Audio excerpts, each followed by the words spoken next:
Meu papo nesse primeiro Profissões é com Rodrigo Jamal. Com uma história de vida fantástica, esse carioca radicado em São Paulo tem uma energia fora de série, que transforma o esporte em experiências e conexões de vida.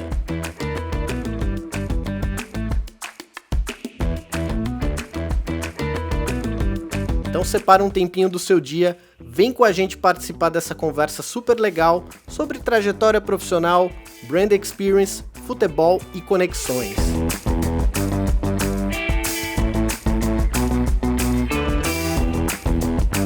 Sejam bem-vindos ao Profissões, o videocast do Futebol Live que conecta você ao mundo do esporte.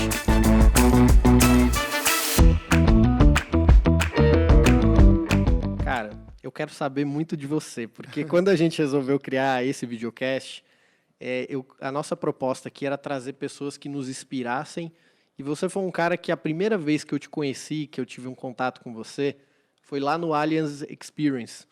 Verdade. Para o pessoal que não sabe, eu quero que um pouco assim, antes da gente chegar nesse ponto, eu queria que você falasse um pouquinho sobre sua trajetória, como é que você chegou até o esporte, velho.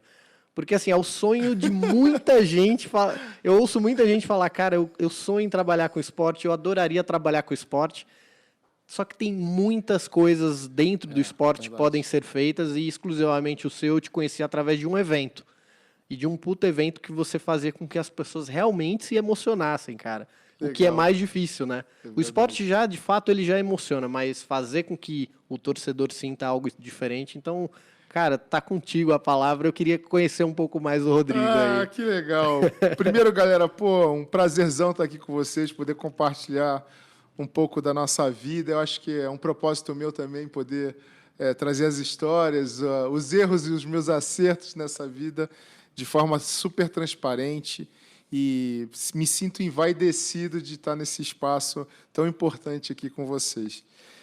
A minha história no esporte, principalmente, assim, é muito interessante, porque eu, na realidade, fiz FAAP, né, começando assim, até um breve resumo, que eu até coloquei no meu livro, que tive a oportunidade do Capita, o saudoso Carlos Alberto Torres. Pô, você tá brincando, você tem um livro... Eu tenho um livro que ele fez o prefácio para mim, você acredita? Caraca, velho, você tá brincando que o Carlos Alberto... Verdade, paizão meu. Pô, que maneiro, velho. Cara, foi uma das coisas que me aconteceu na vida que, quando ele se foi, eu fiquei muito, mas muito triste mesmo, triste de perder um parente, assim, porque a gente até hoje tem uma relação com o Diego Torres, que é o neto, com o Torrão, que é o filho, né? A gente se sente envaidecido assim porque é uma família, a gente construiu uma família e ele era um embaixador. Eu vivi momentos com o Capita que realmente era um cara muito diferenciado. Para você ter ideia, para contar rapidamente aqui, quando a minha filha nasceu, o Capita foi o primeiro cara a entrar no quarto da minha esposa para me dar parabéns por eu ser pai. Cara. Como que é o nome da tua filha? Nina. Nina, você é uma privilegiada, viu, Nina?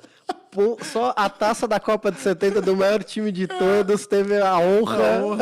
É verdade. O hospital parou, porque, o Capita tal, subiu no hospital, os caras que é boleiro, né? Pô, Capita tal. Que e legal. Ele foi lá, ele era um cara fantástico. Mas voltando aqui à tua pergunta importante, eu comecei a trabalhar aos 8 anos de idade, vendendo doces nas barcas do Rio.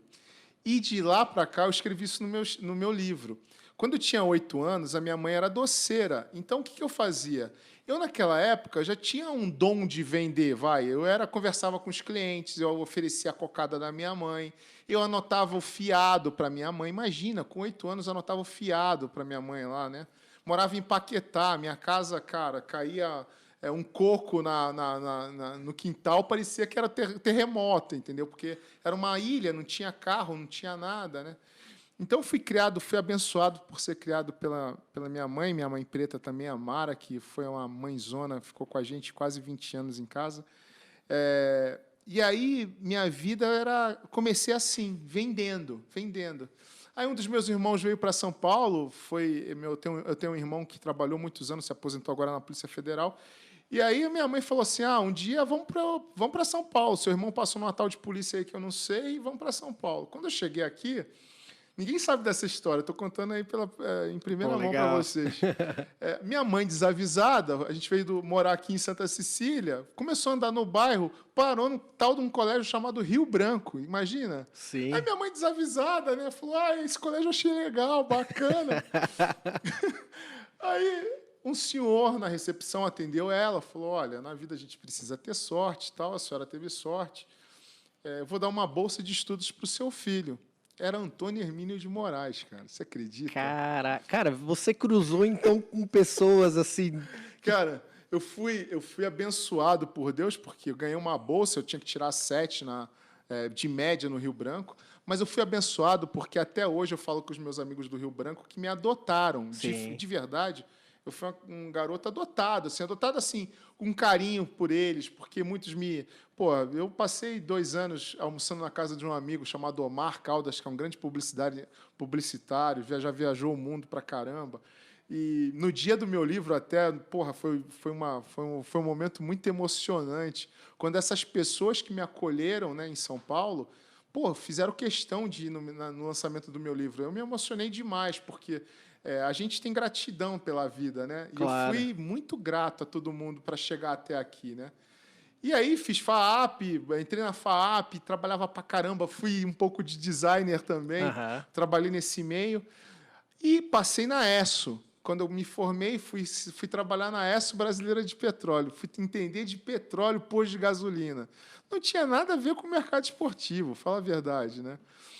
Quando chegou na ESSO, fiz grandes amigos, que são meus amigos até hoje na ESSO, são grandes amigos que a gente ainda se encontra depois de muitos anos.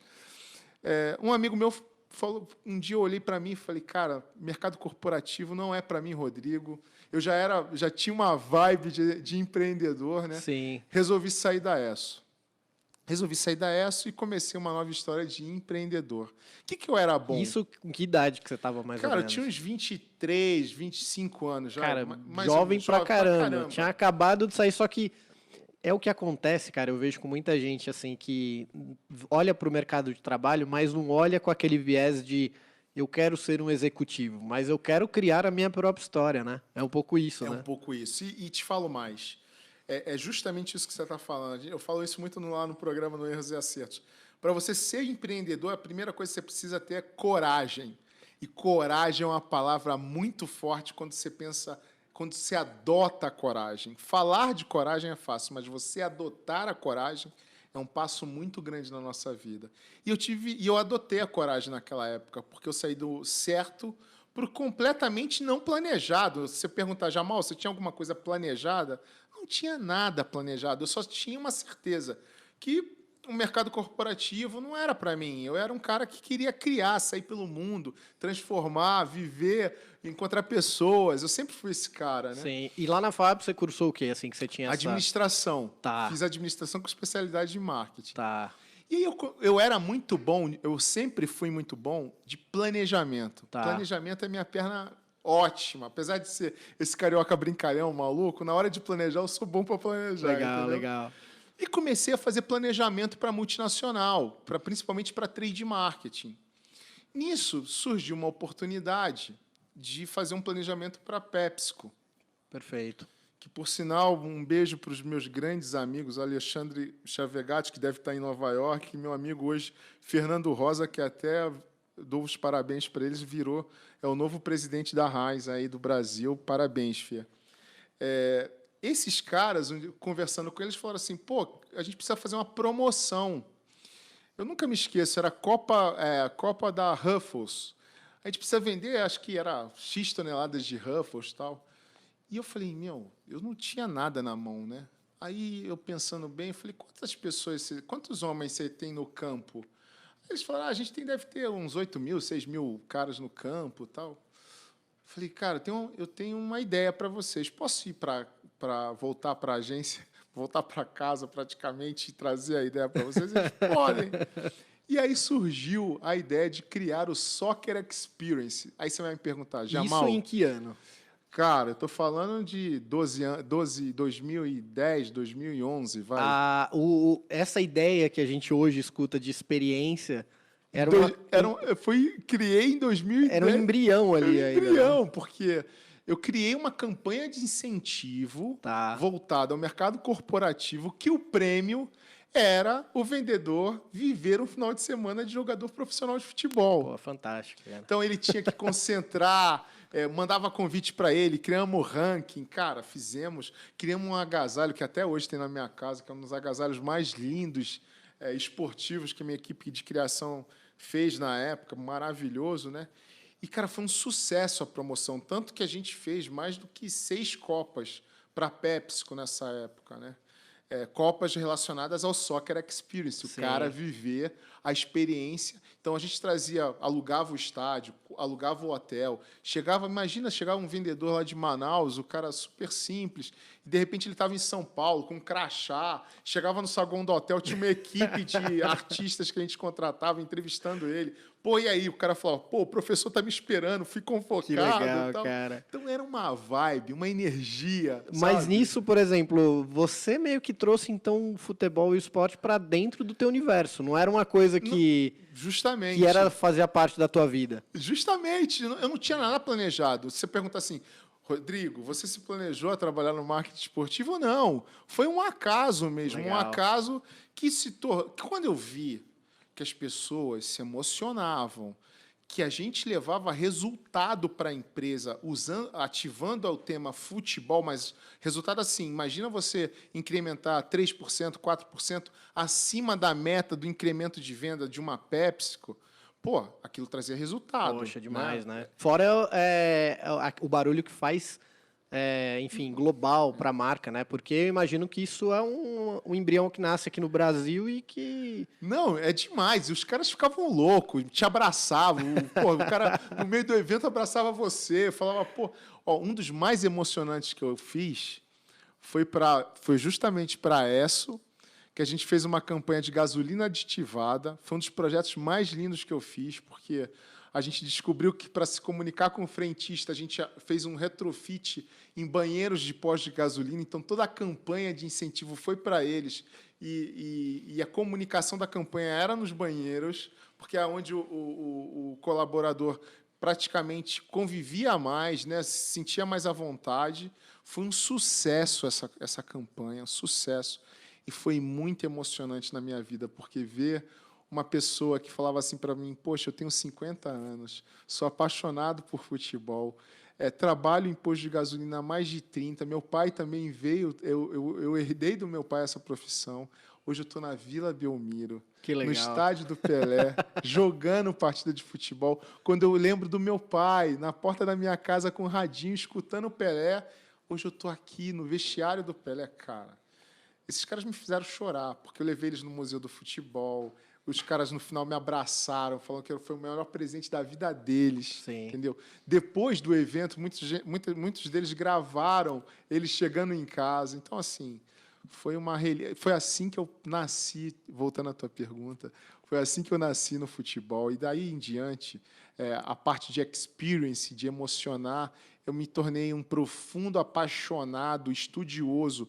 Para você fazer experiência, você precisa de muito estudo, de muita informação, Sim. de muito planejamento. Porque você está entendendo o futebol, parece simples, o público que consome o futebol, mas é um público complexo, porque você tem uma faixa etária ali muito pulverizada, né?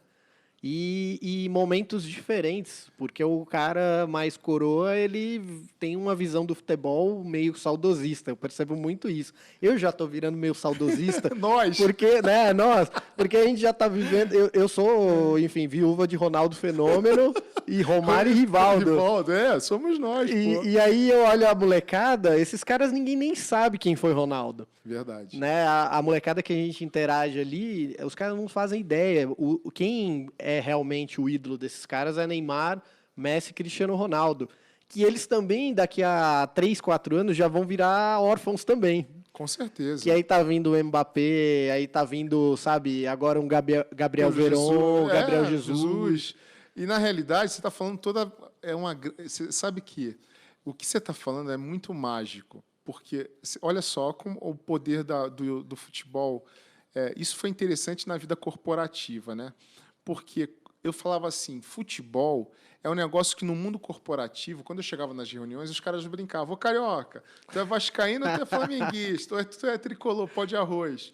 Cara, tudo começava num tema, antes de ter a reunião, começava com futebol. Sim. Se o time perdesse ou ganhasse no final de semana, os caras brincavam. E aí, Carica, pô, teu urubu perdeu, não sei o quê.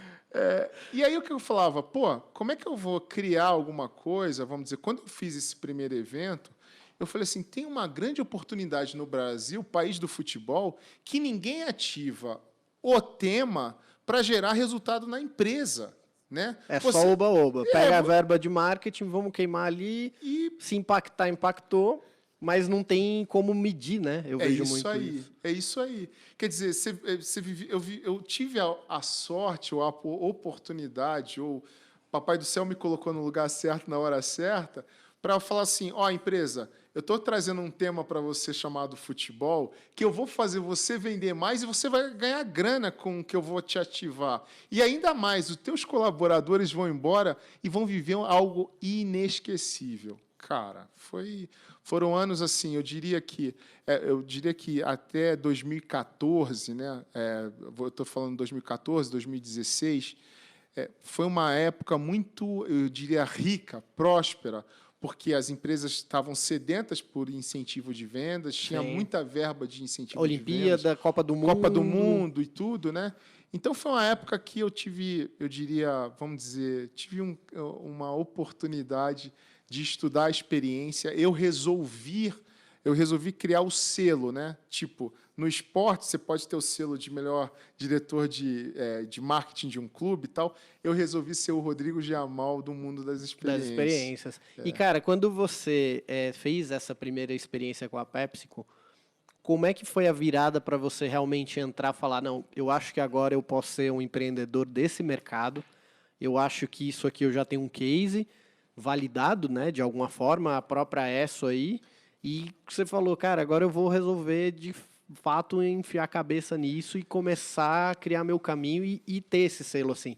Como é que foi essa virada e como é que era, por exemplo, chegar nas empresas? Porque eu te pergunto isso, que a gente tem uma proposta que, às vezes, quando a gente leva para algumas empresas, principalmente marcas, quando é uma coisa nova, todo mundo fica receoso e com medo de arriscar ou de colocar a grana em algo que eles não sabem o que é ainda.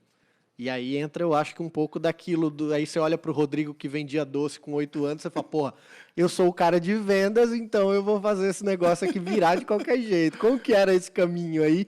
Até você falar, pô, fechei 1, fechei 2, e aí você ter um negócio sustentável para ir tocando. Assim. Pô, Rô, tua pergunta é fantástica, cara. Você sabe que essa pergunta vale para muita gente que está nos ouvindo aqui e que está querendo entrar no mundo esportivo e, obviamente, que o mundo esportivo, você tem que olhar para ele e falar como é que eu gero prosperidade, porque você pode ser um apaixonado pelo esporte, mas você ser um apaixonado pelo esporte e viver do esporte é completamente diferente. Totalmente diferente, cara. Uma coisa é você ser apaixonado, outra coisa é você fazer receita com ele, né?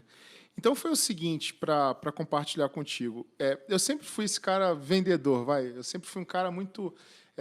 eu sempre acreditei muito em mim, sempre tive uma energia muito positiva nesse sentido. E também tem uma coisa importante nessa história toda, que é a cumplicidade. Quando eu peguei um projeto para desenvolver e entregar, eu sempre procurei ser o melhor possível. Segundo ponto que é importante, eu tinha uma retaguarda muito boa ao meu lado, que é a minha esposa, minha sócia, já há 15 anos. E vou falar aqui, não por ela ser minha esposa, ela é uma das melhores produtoras que eu já conheci no mercado. Os eventos dela são impecáveis. Né? Tanto que a gente, depois esse movimento de ter entrado, feito o primeiro evento, o segundo evento, trouxe um case. Desse case, a gente começou o quê? A olhar o mercado e falar assim, quais eram as marcas que falavam com futebol, que eu pudesse ir até ela e ela não ia se assustar tanto, porque, como você falou, todo mundo, quando você vai com uma ideia muito nova, ele tem esse receio muito, de investir cara, em você. Muito. O cara olha para você e fala, por que eu vou botar meu dinheiro nisso se... Né? Porque, cara, ainda mais eu te falo de mercado digital, que o cara está preocupado com o número. Se você não for grande e não entregar um número para ele, independente se vai ter um retorno sobre aquele investimento, mas ele quer saber, pô, impactei 1 milhão de pessoas. Se você é um cara pequeno ali que tem, sei lá, nas redes sociais ali, 80 mil pessoas te seguindo, pô, não, isso aí para mim não importa agora, assim. E o cara, se você vai propor algo novo, ele vai falar, não sei. E vou te falar, eu sentia bastante isso, tá? Apesar de falar com marcas que falavam com futebol, no início o cara tinha essa percepção, né? Pô, mas isso é muito diferente para mim, isso é muito... Mas quando a gente falava assim, olha, eu vou te trazer o seguinte, eu tive sorte também de falar assim, meus primeiros cases, eu mostrava para o cara, ó, isso aqui trouxe tanto de venda, né? Tá aqui, ó. Então você trouxe número para o cara. Eu trouxe de alguma forma número, né? Mas de outro lado, eu falava para ele assim: se você não tentar, eu te garanto que você vai se arrepender. Então, eu tentava trazer algum sentimento na reunião para o cara falar assim: puta, eu preciso disso. Isso é uma solução para mim. Qual é a sua... outro ponto que era importante, eu estudava a dor dele. Então, eu falava assim, antes de ir para a reunião, eu estudava um pouco o discurso para estar próximo dele, para falar assim, não estou indo lá só vender um projeto que você nem precisa. Que você não precisa, né? Então, esse ponto foi importante, mas o grande salto na nossa carreira, na nossa vida, eu diria, de negócios no mundo do esporte, foi porque a gente atendeu bastante empresas corporativas no início, de marcas, eu diria, importantes, como SAP, atendemos Bradesco, né? Levamos muito público do Bradesco até para assistir jogos de eliminatórias. Comecei a ficar muito bom em hospitalidade, em cuidar do público. Então você começou ali a diversificar. Além de você levar, por exemplo, o cara para viver uma experiência de jogar futebol no estádio profissional, sim, você começou a criar outros frentes produtos de experiência dentro do futebol.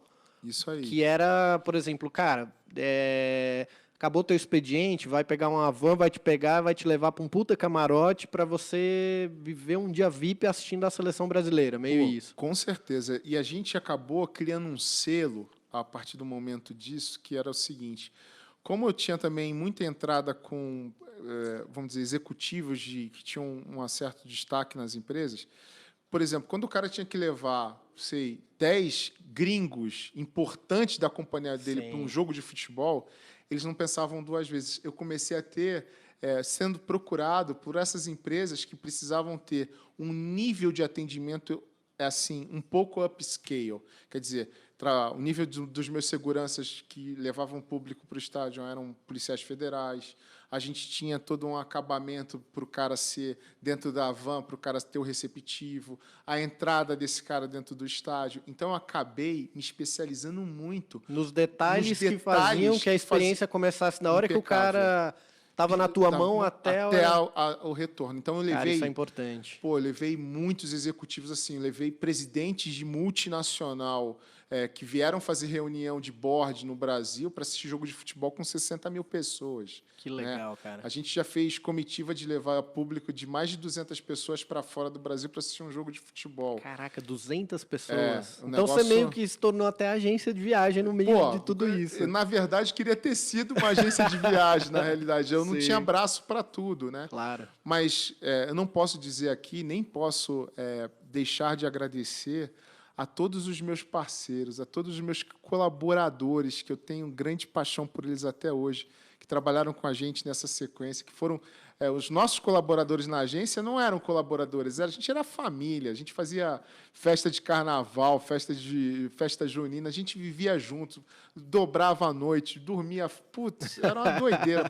Esse mundo de evento é assim, né? Sim, sim. Quer dizer, você acaba convivendo muito mais com as pessoas com quem você trabalha do que em casa, né? Mas é aquilo que a gente estava conversando um pouco em off, né? Que eu falei que eu converso aqui com a Gabi que a gente trabalha e a gente olha o evento na TV, uma abertura de Copa do Mundo ali, vai. E aí eu olho na TV, eu viro assim para eu falo, alguém se ferrou muito para isso acontecer, viram muitas noites para que isso estivesse ali. Você olha ali, por exemplo, o Maracanã foi entregue à Conmebol 20 dias antes. Aí você fala, cara, 20 dias antes parece ser muito tempo, Não. mas não é pro cara envelopar o Maracanã inteiro, Inteiro. deixar o gramado liso, ter conferência de vestiário, sabe? A experiência e outra, né? Num momento igual esse, levar 5.000 pessoas Verdade. e os caras ainda foram multados ainda porque botaram todo mundo, ainda tomaram na cabeça, né? É verdade. E aí você fala, pô, alguém ali teve que trabalhar muito, cara. Muito. E para entregar justamente isso, essa experiência do cara poder chegar no jogo de futebol e ele sentir que ele só vai viver aquilo que assistiu o jogo, né? Com certeza. Ó, e te falo mais, Jô. Esse mercado de experiência, ele é apaixonante. Ele é apaixonante. Eu sou apaixonado por ele por um grande fator. Você tem que saber trabalhar muito a informação. Inteligência de informação. Isso poucas pessoas falam quando fazem evento, mas você precisa ter uma inteligência de informação ferrada para você conseguir emocionar alguém. E Teoricamente, desculpa, é prever as merdas que podem dar. Todas. E outra, a maior delas é quando o cara bota o crachá. Quando bota o crachá, que tem aquela palavrinha chamada VIP, Aí pronto. cara, irmão, perdeu a identidade, entendeu? Entendi. Você tá, assim, se você estiver trabalhando e o cara botou VIP, você tá olhando para ele tem VIP no peito, pode ter certeza que você vai trabalhar ele muito. Ele é o dono do Pô, mundo. meu irmão, o cara é interessante isso, sabe? É. Mas aqui falando sobre oportunidade de trabalho, foi assim que a gente nasceu, foi assim que a gente se desenvolveu no mundo de experiência. Eu fui estudar muito inteligência de informação, que é conhecer o Rodolfo muito bem, para saber emocioná-lo. Tem uma coisa que foi crescendo ao longo do tempo, que, por exemplo, uma curiosidade aqui, tinha muitos clientes que a gente trabalhou na Fórmula 1, por exemplo, que compravam o ticket do paddock, era uma bala, caríssimo, né? E muitos deles falavam assim para mim, pô, Jamal, estou te chamando aqui, para você ajudar a gente. Na realidade, assim, eu estou convidando o presidente do tal fulano ou o CEO do... Mas a gente dá o ticket para ele e ele não vai no evento. E o cara se virar, ele não quer, né? Verdade, ele não queria. Muitas vezes ele estava convidando um cliente importante para ele se relacionar. Pô, o ticket de uma Fórmula 1 é uma bala, né? Sim. É um valor alto, né? Ainda mais no paddock, para você visitar uma área que poucos têm acesso. Com certeza. Pô, tive a oportunidade de trabalhar com uma grande marca no Brasil, que, na realidade, a gente deu apoio para a equipe de Fórmula 1 e a gente conheceu o paddock da equipe, que era um negócio mais VIP ainda, que eu nem sabia que existia isso, entendeu? Mas o que eu quero te dizer é o seguinte, a gente acabou evoluindo, e aí vem a inteligência de informação, que a gente, por uma mexida numa pecinha simples, a gente conseguiu trazer um mega retorno para todos esses clientes. Qual era? A gente falava assim para ele, você está dando um convite individual, intransferível para uma única pessoa ou você está dando para um acompanhante? Não, estamos dando, o bilhete é para uma única pessoa. Eu falei, não. Então, você reduz, começa a dar o convite para as duas pessoas, porque, claro, essa pessoa vai com a esposa ou vai com o marido. Ele quer compartilhar aquele momento com quem ele ama, claro, né? Claro. Não adianta hoje você dar um convite de futebol só para uma pessoa. A conversão dele ir, se ele não tiver um amigo do lado para dizer, pô, a gente é VIP hoje, ele não vai, né? Pois é. E esse movimento, estou contando um dado aqui interessante para você, que veio de inteligência de informação. A gente foi fazer pesquisa com os caras mais bacanas do mercado para entender o porquê que ele não ia no evento VIP. E a gente descobriu que ele falava assim, cara, não vou no evento VIP porque geralmente me dão um convite que para mim, não dão para minha esposa. Como é que eu vou deixar em casa no domingo? Como eu vou sair domingo de casa se é minha mulher? E a gente fez um ajuste desse que mudou completamente a adesão aumenta, né, cara? Das experiências. Então, cara, tem tanta história legal desse mundo de experiência, de informação que... Não, legal, cara. Uma coisa que eu quero voltar que você me falou aí, e isso para mim também teve um impacto muito grande, e eu acho que a gente viveu algo muito parecido, que é o Brasil até meados ali, um pouco mais, até 2016, eu diria. Que foi um Brasil que a gente pegou um país, cara, que ele tava a todo vapor, bombando. Eu diria que de 2011, 12 ali até 2016... a nossa geração viveu o apogeu do que é um país economicamente forte, com empresas investindo e sem olhar o quanto o cara estava gastando, né? Verdade. Ali era um negócio interessante. Como é que foi para você? Eu acho que os dois eventos mais importantes em um século que o Brasil viveu, eu diria. Um século não, vai, 50 anos. Copa do Mundo e Olimpíadas para esse mercado de experiências onde você via...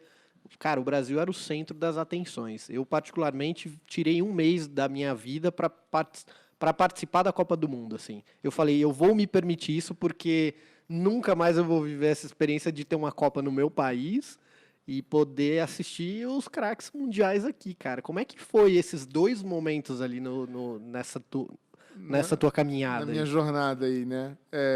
Pô, muito legal. Ó. Esse foi um período muito próspero, né, do mercado. Por incrível que pareça, a Copa do Mundo, a gente trabalhou bastante na Copa do Mundo quando foi no Brasil. A gente levou praticamente quase 2.000 pessoas para a Copa do Mundo no Brasil, cuidando de cabo a rabo, desde o cara sair de casa até entregar o cara em casa. Cara. Eu tinha cabelo, tal, fazia topete. Foi a Copa que tirou ou foi o pós-Copa que tirou? Passava ali um gel. Passava um gel, né? Não, mas essa operação aí foi super bacana, foi super rica como profissional de poder ter vivido isso, né? Mas eu digo assim, realmente a prosperidade ela estava concentrada. Quando eu falo concentrada, poucas empresas muito poucas mesmo, pelo volume de empresas que você tinha no Brasil, você teve um boom de agências de marketing esportivo gigantesco. Não sei se você lembra, na época, todo mundo tinha uma agência de marketing esportivo. Quem não tinha estava criando um braço. Criando um braço para ter, né? Que foi o boom das agências de marketing esportivo. Isso também é um negócio que acontece muito no Brasil, né? Sim. E aí, a gente navegou nessa onda, foi ótimo, foi próspera e tal, mas eu tinha, quando acabou a Copa do Mundo, dali em diante, o mercado mudou, né? Porque aí também veio um outro cenário, né? O cenário da crise de final de governo. O Brasil começou a questão... A conta começou a chegar. A conta começou a chegar. A questão da Lava Jato, né? A quantidade de corrupção que você via que o Brasil foi, enfim, infelizmente, saqueado, né? E aí, esse negócio no nosso mercado era a primeira linha que a multinacional cortava. Então, não tem experiência, tem corte de custo. Onde é o custo que eu vou cortar? Cara, foi um negócio muito duro para a gente. Mas foi muito radical, assim? Foi muito radical, foi muito rápido, foi um tsunami. Entendi. Na realidade, assim, foi um tsunami que atingiu o mercado, muita gente fechou, né? E foi um negócio assim, a empresa falava assim, eu escutei isso de muitos clientes, falava assim, Jamal, a gente adora teu trabalho, você é um cara vencedor, a gente não pode dizer nada, a gente não tem nada para dizer das tuas entregas, mas incentivo de vendas agora é emprego. Eu garantir o cara empregado. Eu não vou mais incentivar em termos de dar um prêmio. Ele tem que vender para ele sobreviver dentro do mercado. Entendi. E aí foi um grande baque. Cara, e esses nãos que você recebeu aí foram mais difíceis do que lá no começo da tua empresa ou não?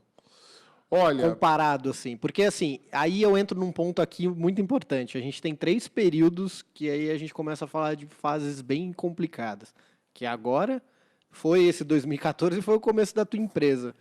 Se você pudesse colocar esses 3 períodos, assim, como é que você acha qual foi o mais tenso, assim, nesse sentido? Pós-Copa do Mundo, começo ou agora? Olha, que pergunta boa que você fez, hein? O início, eu acho que eu era um cara corajoso. Talvez a coragem estava nata. Você não tinha nada a perder. Não tinha nada a perder. Eu era um jovem sonhador que vi uma oportunidade, fui atrás dela e abracei e vivia com ela. Eu acho que a tua pergunta, no aspecto assim, para ser bem direto, o mais difícil foi duro, foi muito duro. Eu tinha uma agência bem, eu diria, com uma família. Uma das coisas mais difíceis para mim foi demitir os meus queridos colaboradores, que hoje são meus amigos, foi uma das coisas mais difíceis da minha vida. Eu era muito apegado à turma que trabalhava comigo, muito apegado. A gente tinha uma família. Chegar no final, assim, você falar, putz, eu não consigo mais... te pagar, cara. Te pagar foi muito duro. Sim. Sofri bastante, porque eu sou um cara altamente emocional, né? Mas eu acho que a pandemia te respondendo, foi o Pior do que o pós-Copa do Mundo. pior que todos os dois momentos que você citou. Sim. Porque a pandemia, ela trouxe uma coisa que é o silêncio. Sim, em 2014 o cara te falava um motivo, Um né? motivo. E quando sobrava um pouquinho, o cara ia lá e falava, meu, vem aqui. Né? Tem aqui de algum... Você tinha como garimpar, né? Tinha. A pandemia, não. A pandemia, parece que o garimpo, você puxa a peneira, não só sai terra e nem terra sai, né? A água, né? A pandemia, eu digo que ela é o silêncio. O Sim. silêncio dói demais. Por quê? Por que o silêncio? Porque você, em um ano que, vamos dizer, sei lá, a gente não tem... Acho que vai completar um ano agora de pandemia em março, né? Que é 14 de março, mais ou menos, que foi quando as coisas começaram a ser fechadas. O silêncio dói demais, porque o silêncio você não tem para quem ligar, né? E outra, a pandemia foi muito dura, pelo menos para mim, porque muitos amigos do mercado me ligavam para falar sobre as suas dores, para me perguntar, pô, Jamal, o que eu faço? Eu estou fechando o meu cara, não existe dor maior que é você fechar seu cantinho. Não existe. Seja você um chefe de cozinha que montou seu bistrô na praça e você começou ali, fechar aquele lugar é muito dolorido. É um ciclo bem dolorido. Cara, né? é muito dolorido, porque você mexeu com o seu sonho, você mexeu com o seu ego, você mexeu com muito... Quando eu falo ego, não é o ego de, eu sou bacana, eu sou... Sim. É o ego de fazer, pô, eu estou ajudando, Eu pude fazer algo, eu sou útil, né? Eu sou útil, né? Sim. Então, a pandemia, eu acho que a pandemia foi muito dura nesse sentido de o silêncio. O silêncio foi muito duro com as pessoas. Quem podia ajudar não tinha o que fazer, né? O cliente não tinha que falar, puta, vamos fazer agora um evento. Como vai fazer um evento? Não tem como fazer um evento. Não dá, né? E aí, quando você vai num jogo de futebol, o interessante é isso. Quando você puxa um jogo de futebol, debaixo do jogo, você vê a quantidade de gente que é empregada num jogo de futebol. Demais, né? cara. É assustador. É assustador. Você vê assustador. o volume de gente que está no catering, o volume de gente na bilheteria, o volume de gente que são os fiscais da arena, né? Sim. Que aquele cara está toda quarta e domingo ali, né? É um pãozinho de cada dia que entra para essa galera. Pô, então, demais. assim, É uma rotina, cara, que, queira ou não, se a gente for colocar indiretamente ali a quantidade de famílias que são beneficiadas, até o ambulante na Com frente do certeza. estádio, né, cara?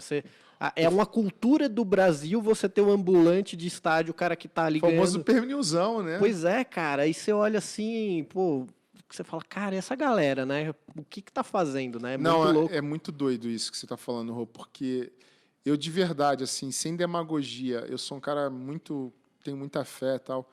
E nas minhas orações eu sempre peço por eles, porque se para mim que consigo ter algum recurso, quando eu falo recurso de conseguir fazer um plano ou me reinventar, que é a palavra do momento, né?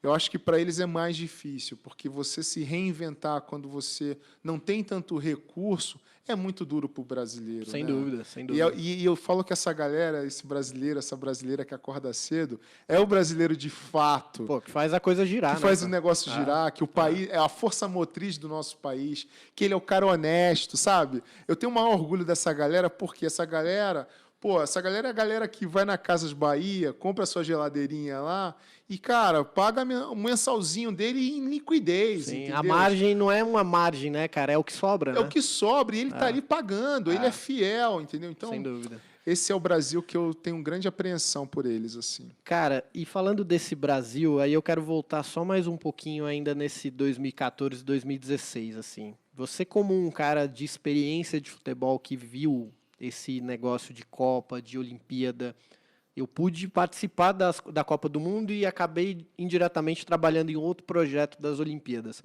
E o que eu menos vi na Copa do Mundo foi o brasileiro que é brasileiro poder usufruir disso, cara. O que você viu de positivo e de negativo nesses dois momentos que nós vivemos aqui e que o mercado de alguma forma aprendeu, não aprendeu? O que você, como um cara que vê isso de fora, enfim, ou vê de dentro participando, tirou de lição ou de que melhorou para o teu negócio, enfim? Olha, infelizmente, a sua leitura é corretíssima. A gente poderia dar muito mais oportunidade para o brasileiro, em alguns momentos da nossa história, para ele ter vivido aquele Sim, momento como cara. pertencente a ele, né? Porque começa que os ingressos de uma Copa do Mundo não são Cara, o mais acessíveis. barato, R$ 150. Atrás do gol. O mais caro, 400 pau nas fases.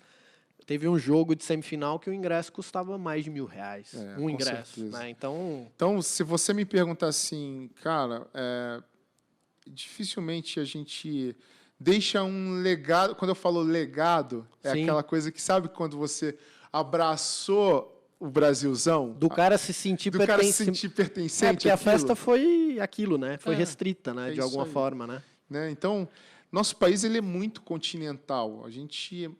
O Brasil é muito grande. Eu tive a oportunidade de viajar muito o Brasil. Graças a Deus eu conheço o Brasil. Sim. Brasil, por exemplo, o Rio Grande do Sul é outro país que é diferente do Rio de Janeiro, que é outro país que é diferente de São Paulo, apesar da proximidade, que é diferente da Bahia, que é diferente de Sim. Fortaleza. Cada lugar tem tem a sua cultura, né? Mas o difícil dessa tua pergunta é a gente não deixou legado para o brasileiro. Nem para quem trabalha com isso, no sentido de olhar para o que foi feito e isso aqui foi bom, isso aqui não foi bom. Porque a gente olha assim, nesse período, assim, você falava, cara, quando se fala de FIFA, quando se fala de COB, existe um nível de entrega ali muito elevado, assim. E esse nível, você vê que, de alguma maneira, ele restringe muita coisa. Seja pelos preços que são praticados, seja pela forma como, por exemplo, os estádios, as arenas, os ginásios, eles são envelopados para aquele evento.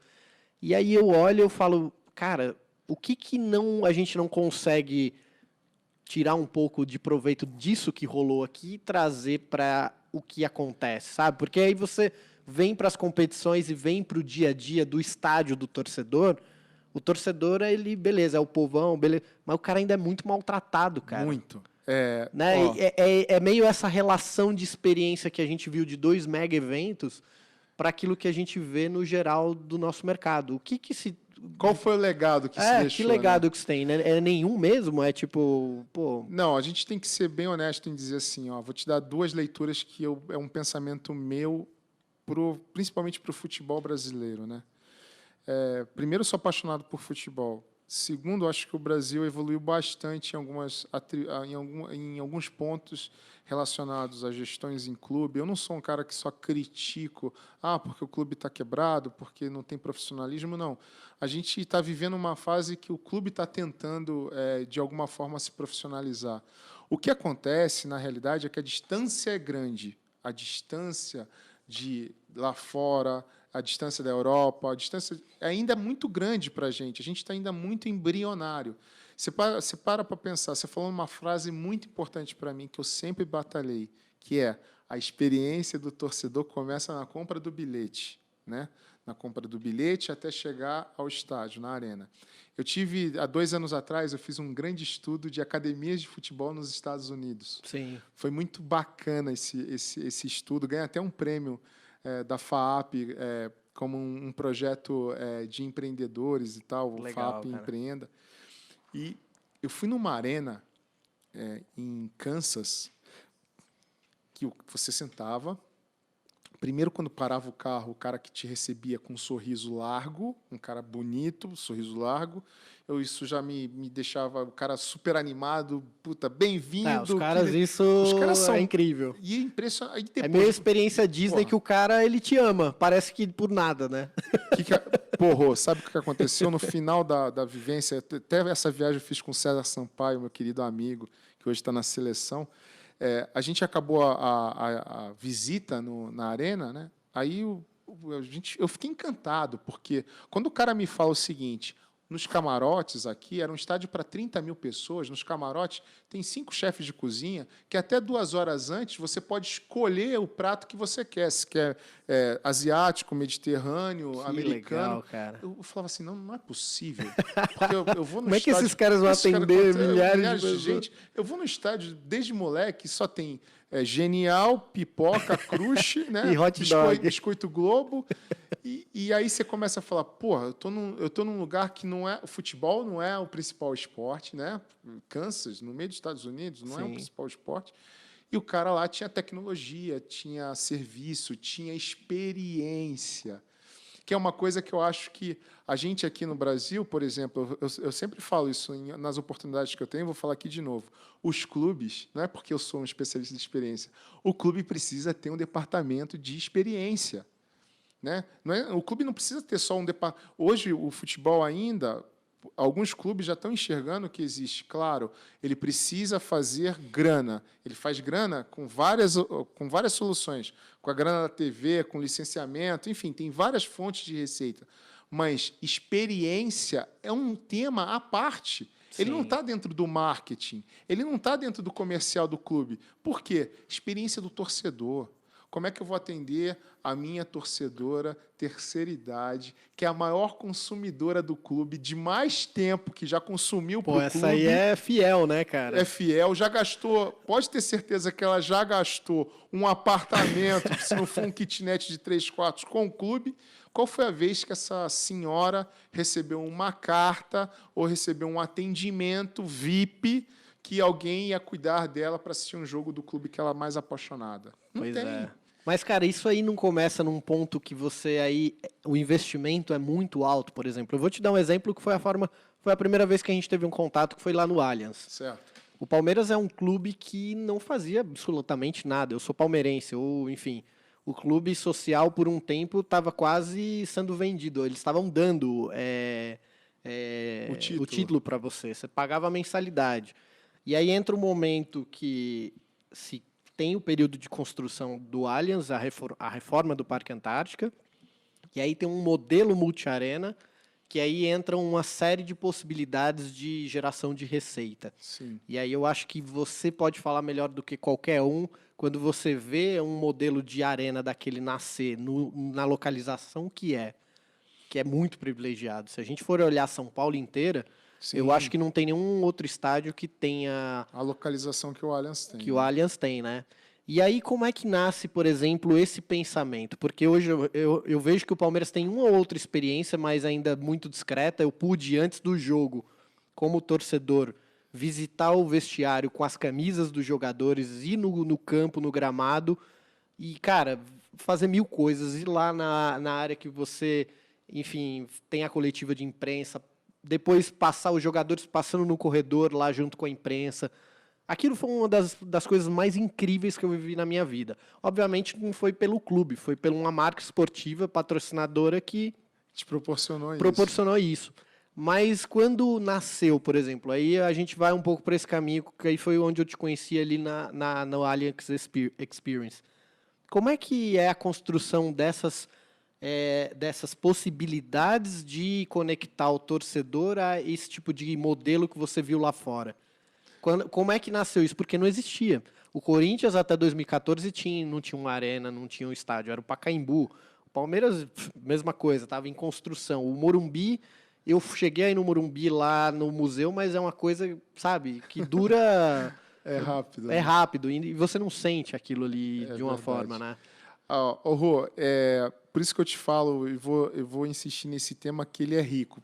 A gente precisava fazer outro podcast vamos para conversar. Por isso que um ponto que eu defendo muito no futebol é os clubes precisam ter os seus departamentos de experiência. Isso é uma coisa, não é marketing, isso é experiência diferente de marketing. Eu falava uma frase que nego me chamava de maluco. Eu falava, talvez você me chame também, que eu falava assim, na Disney, vou pegar um exemplo básico, você vai entender, sim. Eu vou tentar ser didático para você entender. Não, eu amo aquele lugar, cara. Você viu aqui, ó. Na Disney, o que acontece com o famoso Walt? Ele falava o seguinte: você sobe no brinquedo, correto? Ele te sacode o brinquedo, você fica pulando que nem maluco lá. Você desce do brinquedo, quando você desce do carrinho do brinquedo, você cai aonde? Naquela lojinha com foto. Uma mega loja, porque eu tive a sorte de conhecer o famoso Jim Moore, americano que inventou as lojas, o conceito de C-Store no mundo, e esse cara um dia virou para mim, na ESSO, falou assim: para vender tem que ter loja cheia, varejo é loja cheia. Aí eu fui entender, você pode entrar em qualquer loja da Disney, O boné solta nos teus olhos, o chaveiro vem no teu aquilo olho, porque é cheio. Você não vê gôndola vazia Seu numa dinheiro loja. você faz assim, Você né? faz assim. E aquilo é um pensamento estratégico. Ele falava isso. Varejo é gôndola cheia, loja cheia. E o que acaba acontecendo? Só estou te colocando esse exemplo para você entender. Primeiro, o americano te emocionava na adrenalina do brinquedo. Quando você desce da adrenalina do brinquedo, surge o quê? O consumo. Sim. Você dificilmente não compra. Você tem uma grande chance de comprar. Obviamente que você gera receita. Legal? Então, te emocionei, te proporcionei o produto, gerei receita. O que acontece com o marketing? Eu estou falando especificamente do nosso futebol. Sim, sim. A gente tem a capacidade de emocionar. Aonde está a nossa capacidade da nossa loja ainda? Ela é ausente um pouco, não é verdade? Sem dúvida. Porque você vai... Não está no fluxo do torcedor, não está no fluxo né? do torcedor. Então, É muito louco tem isso. uma lacuna aqui, tá certo? E terceiro, você gera receita. O que acaba acontecendo? Acabou acontecendo que a gente sempre dependeu muito do quê? Do patrocinador vai botar a marca na camisa que eu quero a receita para pagar minha conta.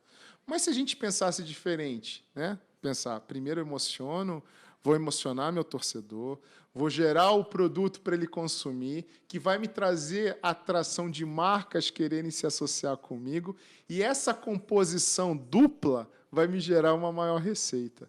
Então, esse é um movimento que eu falo, que eu digo assim, pode parecer difícil, né, na prática. E aqui eu estou respeitando muito meus amigos que hoje estão nos cargos de marqueteiros dos clubes. Eu não estou fazendo uma crítica a eles. Não, sim, porque você conhece as dores desses caras, Sim, né? O clube, por ele talvez não ser uma empresa, determinados difícil. movimentos ali dependem de fatores Difícil. que não é... O cara não enxerga a receita, né? Sim, sim. Eu acho que é um pouco isso. É um pouco também. isso, mas e aí volta a te afirmar, não estou criticando Sim, o trabalho sim. sendo feito hoje no Brasil, estou dizendo o formato.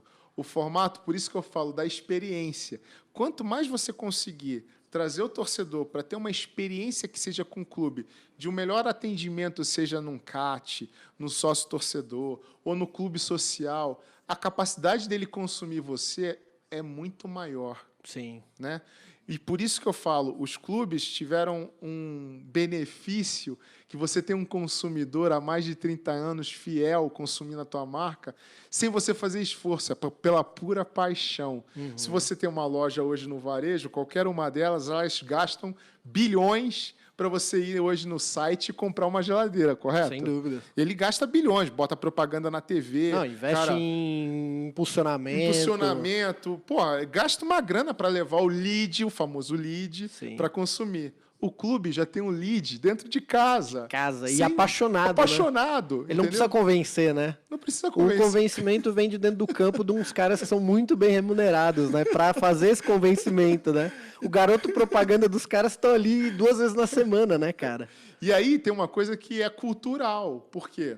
Se você pega um time de basquete hoje, você vai ter uma experiência com o cara, ele já sabe que ele vai precisar dar um coaching para os vendedores da SAP que patrocina o time dele, para falar da experiência dele como atleta, como ele lida com disciplina, como ele lida com superação, qual é a vida dele, como é que ele se tornou um esportista de alto rendimento, né? Hoje, a dificuldade que você tem, por exemplo, no esporte que a gente mais ama, é falar para o cara, pô, hoje você precisa um meia, ou um atacante, ou um zagueiro de um time, e falar assim, você precisa hoje ir na empresa do nosso patrocinador para falar a sua história de vida. Aí o cara fala, puta, mas a gente perdeu no final de semana, não vai pegar bem. Eu já escutei isso de jogador profissional, cara, eu achei um absurdo. O cara falou... Cara, essa semana não vai dar pra gente se reunir porque a gente perdeu no final de semana, tá feia a coisa. E aí, olha só, olha, é legal esse papo, porque esse papo é maneiríssimo, porque olha só, a gente puxa um fio, aí você fala assim, pô, e o do lado do patrocinador, ele fala assim, pô, se esse cara viesse aqui, me desse uma palestra para os meus vendedores, e esses vendedores vendessem mais, eu vou aumentar o quê? Claro. O meu patrocínio. Sem dúvida. Né? Então, até a patrocinadora do seu time, ela fala uma frase que eu acredito também bastante, né? Patrocínio forte, time forte, né? Sim, então, sim. Mas o movimento disso ainda no Brasil, pô, a gente tem muita oportunidade. Quando você olha, por exemplo, para esse mercado de Brasil, quantos clubes, eu não quero que você cite clubes, e se você quiser também você pode citar, mas quantos você acha, por exemplo, que fazem um trabalho que daqui a 5, 10 anos a gente consiga equiparar o que você já viu em termos de Europa e de Estados Unidos? Tem algum? Existe pelo menos 5 clubes? Olha, E se você quiser falar quais são os 5, não tem problema, não quiser. Primeiro, eu tenho uma admiração e respeito muito grande, porque eu já tive desse lado de de sentar na cadeira de ser diretor de marketing de clube e tal. Eu tenho um respeito muito grande pelos profissionais que hoje lá estão, né? Então, eu diria que é o seguinte, eu acho, minha opinião na a pergunta é muito boa. A gente tem, sim, um movimento de alguns clubes aumentando a sua ativação, mudando um pouco aquele conceito que marketing só gasta, né? Que a gente tem essas culturas enraizadas, o marketing só gasta. E eles começam a perceber que, a estratégia de investimento no torcedor traz resultado. Então, a quantidade de ações criativas com torcedores aumentou muito. Sim, pô, cara, é o que eu te falei. A gente se conheceu lá no cara jogando futebol no Allianz. Verdade. Eu joguei 2 vezes lá no jogo na academia do Palmeiras lá. Foi sensacional. Sensacional. Eu tenho a sorte, por exemplo, a minha empresa, a gente tem a Elos Fan, que é a plataforma de experiência, e a gente tem o Galo. O Atlético Mineiro é nosso cliente. Sim, eu lembro que você me mostrou, falou desse projeto. Pô, o dia que a gente fez o jogo do Galo, que o cara ganhou a camisa do Atlético com o nome dele, pô, eu tinha que ter filmado o vestiário, porque a reação dos caras era um negócio de filme. Sim. Você vê o cara enorme, caindo a lágrima, pensando, porra, meu pai tá comigo. Meu pai... jogar junto, cara. Você vê o pai e o filho jogando lá no... O cara desespera. É sensacional. Isso mexe muito com a cabeça do ser humano. O cara vira mais torcedor independente do que o clube tá vivendo, né? Entendeu? E aí, esse tipo de movimento traz o quê? Receita para o clube, tá certo? E além da receita do clube, ele traz quem? Um torcedor muito mais apaixonado por ele. Sim. Porque ele nunca mais vai esquecer o dia que ele entrou no Independência com a camisa do Galo, que cantou o hino do Galo com o filho dele no braço. E entendeu? Às vezes fez um gol lá, né, cara? Porra, o dia que eu tava lá, Edmundo e Zinho, cara, o Edmundo pra mim é o meu maior fã enfim, que eu vi do Palmeiras, assim. E naquele dia eu pude entrevistá-lo, assim, e ver o lado diferente do Edmundo, além de eu nunca tinha conhecido ele. E foi sensacional só o fato de eu fiquei imaginando, imagina jogar. Chegou uma hora que o Edmundo ele não quis mais ser técnico, ele foi jogar bola. Ele chegou para mim e falou, cara, tem uma chuteira aí para me emprestar? Eu falei, tem uma aqui, mas... Aí o moço ele falou, puta, não posso usar porque ainda não é do meu patrocinador. Eu falei, puta, não acredito. O Edmundo tá me pedindo a chuteira, cara.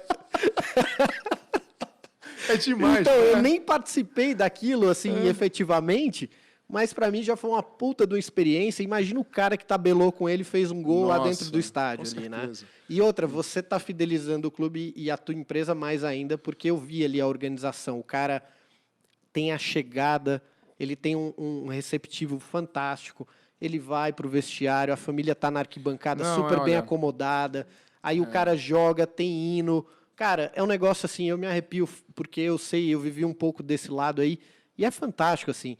E, Rodrigão, quando a gente olha, isso é uma forma.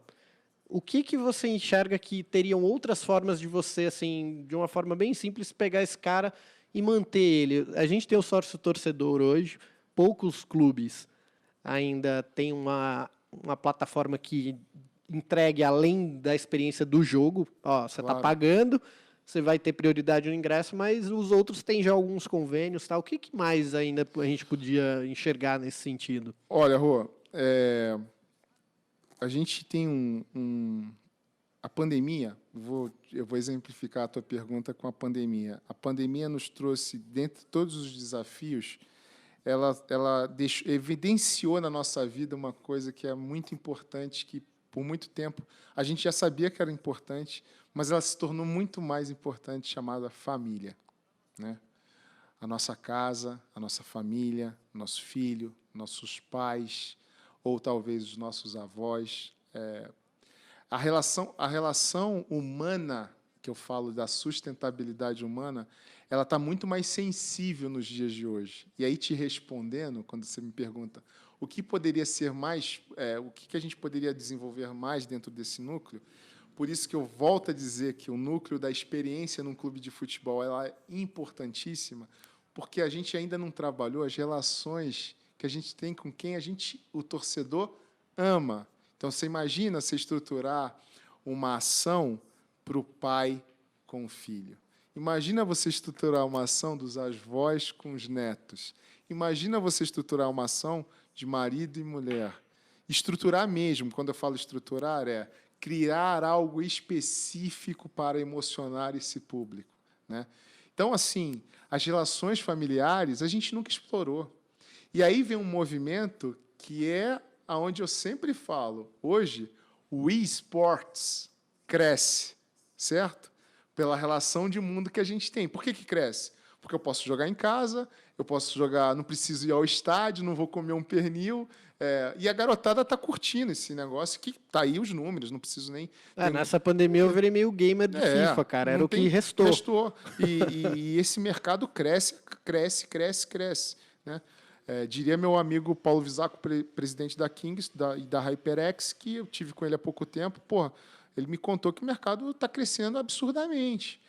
O que acontece com isso? A emoção de levar esse garoto, que é o futuro consumidor do clube, para o estádio para ter o prazer de comer um pernil, de tomar uma cerveja na porta do estádio, de ver a rapaziada abraçar a galera com a mesma camisa, está se perdendo. Então, talvez a gente não está enxergando aqui, e já foi dito isso, que esse novo torcedor, que eu falo que é a bolha de oxigenação da receita do futebol no mundo, e principalmente no Brasil, a gente daqui a pouco está perdendo, porque eu e você, quando a gente era garoto, a gente tinha um entretenimento. O meu entretenimento era ir no Maracanã, Sim, comer um genial, famoso hot dog de carioca, com uma grapete que repete. sim. Né? Isso não sai da minha cabeça até hoje. Outro dia também fui num clube carioca, que o cara tinha um cachorro-quente genial e uma grapete. Eu comecei a chorar. O cara falou, porra, tá ruim o lanche? Eu falei, porra nenhuma. Eu tô emocionado porque eu lembrei da minha infância, né? Viveu a experiência aqui. Eu vivi a experiência, porra, me sentindo a porra do genial, porra. Eu ia na geral, comer, porra. Quando meu irmão pagava um genial para mim, era um entretenimento da semana, Sim. entendeu? E hoje o moleque, ele olha pro FIFA, aí ele fala, pô, eu tô jogando no Allianz, ou no PES, que, enfim, e tô jogando com o meu time, e eu julgo que o jogador é bom ou ruim, não pelo que ele tá produzindo em campo, mas porque ele me ajuda no videogame, cara. É muito louco isso. Não é? É muito louco isso. É muito doido. Então, assim, e aí...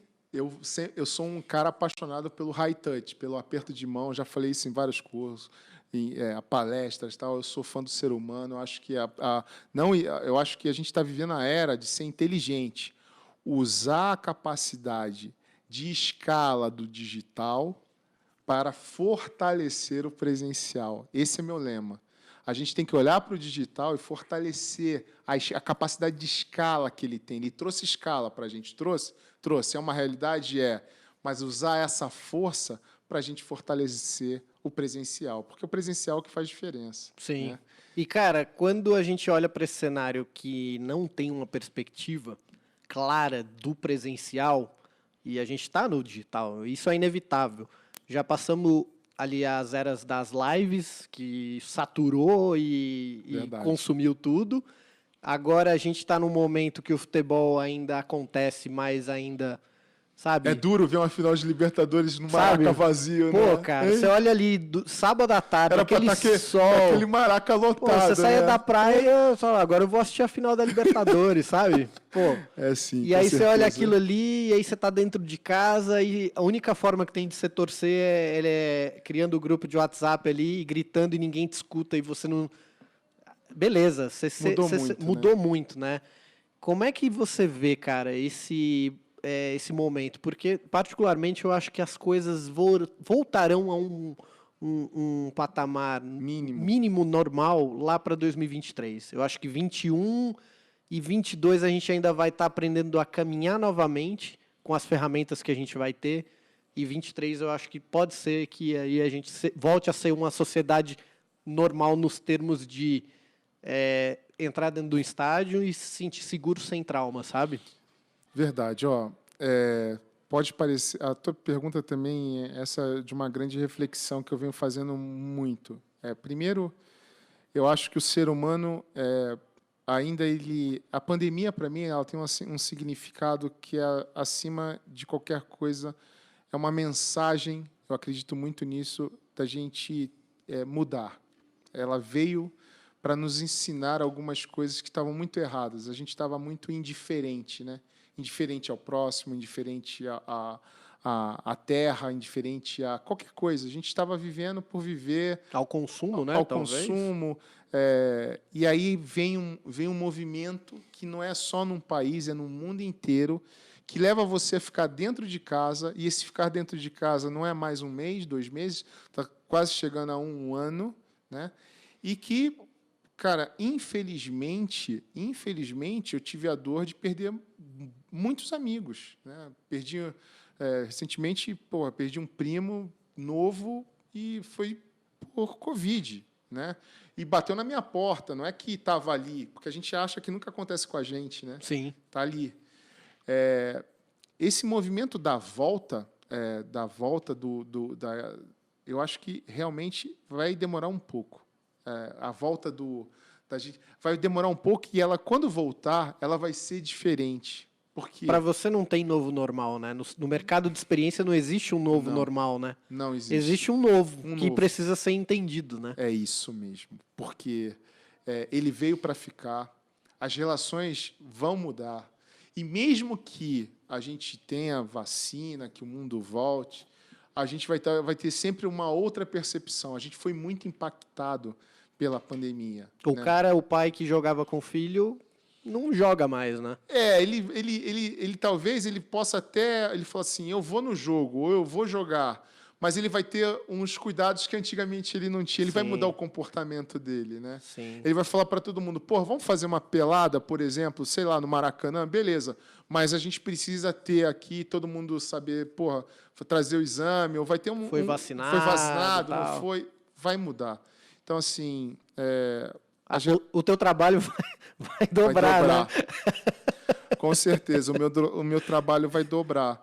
Mas eu acho que tem uma coisa boa também nessa história. Eu sempre olho o copo não só metade vazio, mas eu olho ele metade cheio, né? Que é o seguinte, a gente vai valorizar ainda mais um aperto de mão, um abraço, um momento com alguém, né? A gente vai valorizar muito mais os nossos parentes, né? As relações com os nossos pais, né? De falar um eu te amo. Ou gritar gol, né? Com ou gritar amigo, né, gol cara? com um amigo. Não é verdade? Você ser campeão e não poder... Gritar gol, ou abraçar teu amigo, ou, né? Tomar aquela cana na praça, né? Quantas vezes a gente, garoto... eu me lembro quantas vezes eu, garoto... você sabe meu time, eu sou flamenguista, todo mundo sabe que eu sou flamenguista e tal... eu, quando vi o Zico, né? Eu era um garoto, eu sou de origem simples, né? Quando eu tive minha primeira mesa de botão, meus 12 jogadores eram o Zico. Né? Deve ser um cara. Eu tenho realmente uma admiração pelo Zico, eu nem o conheço, mas de quem eu já escutei e de ver o Zico, ele parece ser uma pessoa iluminada, cara. Ele é um cara muito legal, assim, e é uma pessoa de um coração fantástico. Ele acho que esses ídolos do passado, ele, Capita, a galera mais do passado... Os caras... Capita, velho. Você conheceu o Capita Carlos Alberto Torres. Eu preciso te dar até meu livro, né? Eu quero. Isso é uma das coisas mais incríveis. Rodrigão, e legal, a gente falou muito de mercado, essas coisas, agora eu queria... entender um pouco, assim, o Rodrigo, essas relações, cara, essas conexões que você construiu ao longo, desde o primeiro evento que você fez, vendo jogadores, assim, tem alguma que te marcou, assim, que você fala, cara, para mim, eu zerei aqui e o que acontecer, para mim vai ser legal, mas um momento desses, assim, que você poderia, ou 3, sei lá, você pensaria assim, você fala, cara, isso aqui foi além do trabalho e eu tô realizado, assim. Tem algo assim que... Tem. Tem muitos momentos que... O Zico, pelo que eu vi, o Capita, no dia que sua filha nasceu, já É, sou ali no é. top. O dia que a minha filha nasceu, que era o dia mais importante da minha vida, e ter o Capita, porra, pegou um avião para vir dar um abraço junto com o Jamir, primo dele, que eu adoro. Foi emocionante. Esse dia foi fantástico. E ganhei uma camisa original da atleta, assinada por ele. Pô, que legal, cara. E ele escreve no eu carrego o sentimento de um capitão, de um guerreiro capitão, que é o mesmo sentimento que eu tive na Copa de 70. Eu sou um abençoado por isso. Isso foi um momento mágico na minha vida, né? Um segundo momento, sim, foi marcante, muito marcante. Cara, foi com um garotinho que tinha problema de saúde, ele era paraplégico. E, cara, eu tive a oportunidade de fazer o tour do Allianz com ele.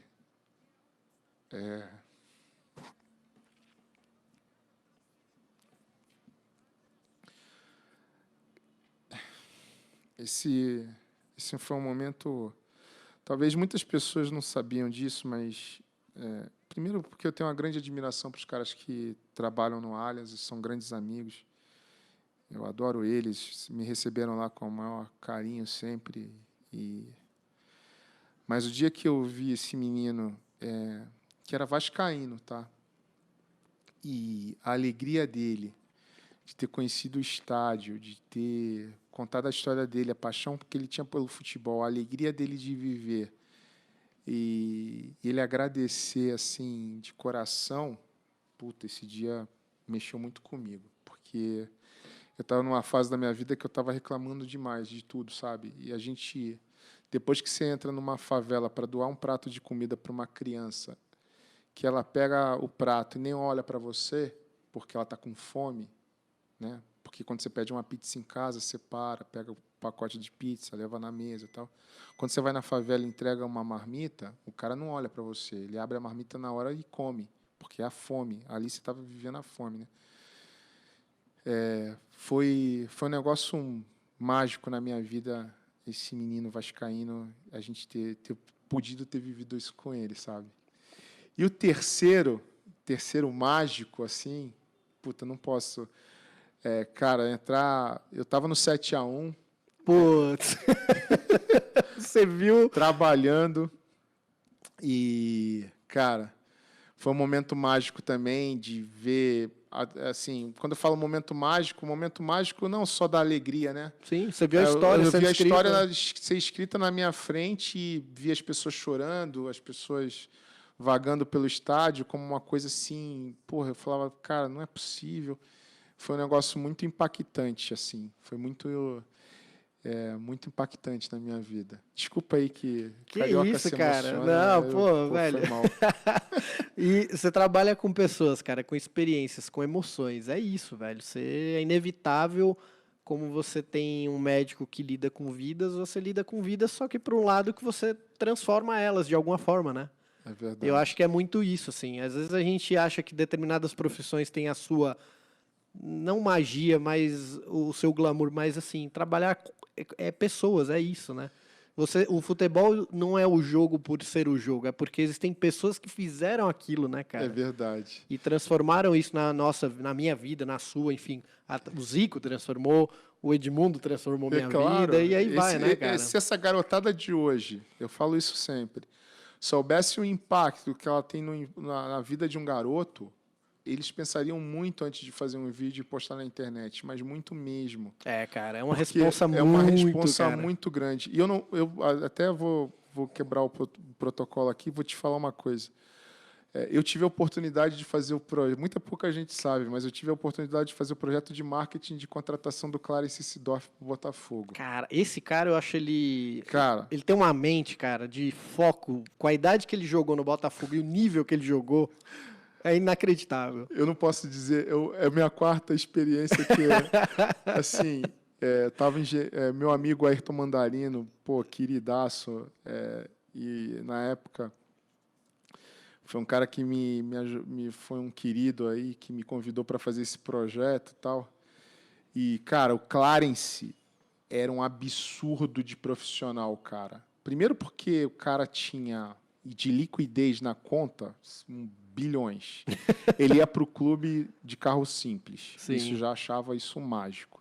No dia que eu cheguei em General Severiano, que eu vi o cara no meio de um toró, sozinho, montando um campo de treinamento, sozinho, no meio da chuva, e ele recebe 12 garotos pobres para treinar.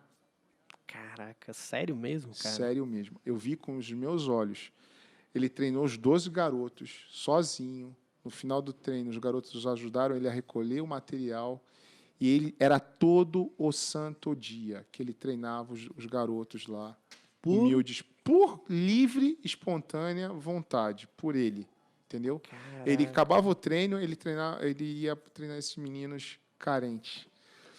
Quando eu vi esse cara, quando a gente foi ter a reunião, que ele olhou para mim e falou assim, pô, foi você que desenhou o projeto, né, que os caras levaram na Itália para mim e tal. Eu falei, humildemente, fui eu que tinha desenhado, né? Aí ele falou assim, pô, foi o projeto mais lindo que eu ganhei na minha vida como desenho de projeto, né?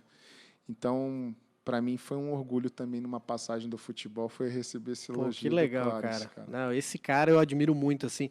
Tanto que eu olho foto antiga dele e eu falo, cara, o Clarence começou a jogar quando o futebol acho que foi criado, né, velho? Ô, Rodolfo, a gente tá ferrado, porque se eu continuar contando história aqui, a gente vai embora amanhã, viu? Não, cara, a gente vai ter outras oportunidades.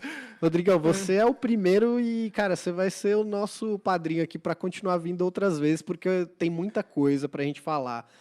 Eu acho que a gente pode fechar e eu queria escutar de você duas coisas, não só eu, mas quem vai escutar esse programa, quem vai um pouco consumir isso.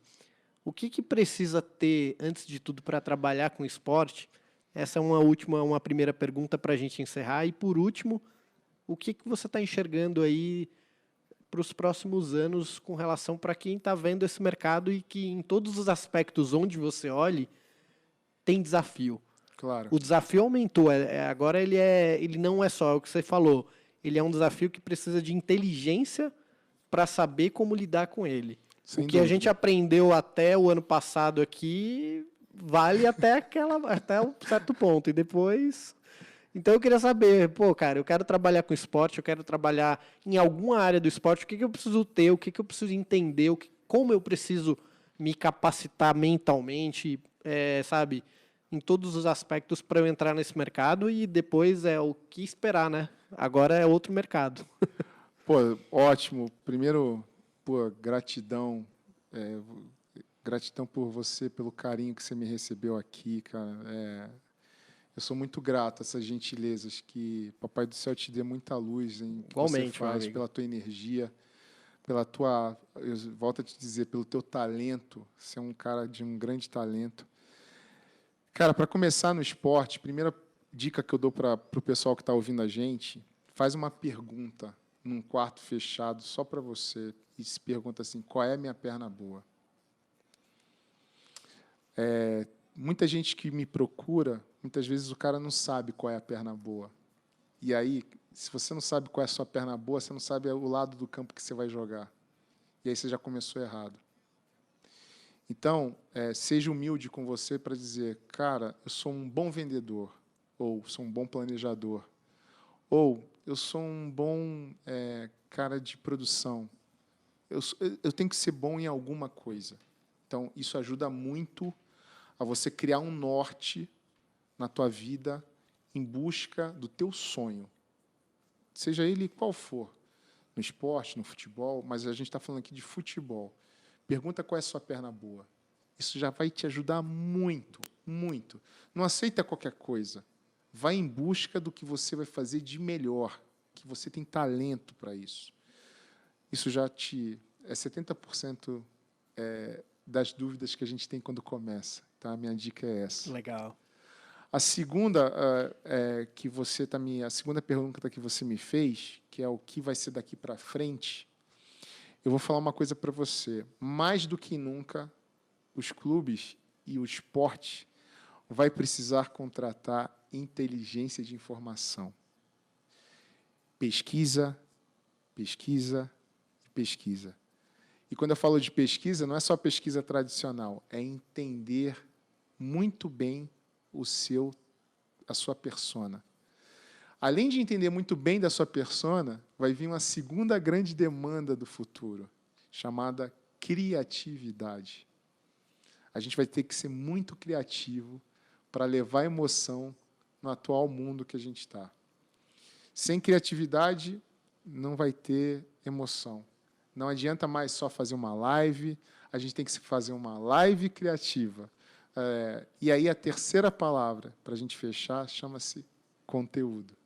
Então, eu falo que esses são os 3 pilares que são importantes para o nosso futuro a curto prazo. Conteúdo.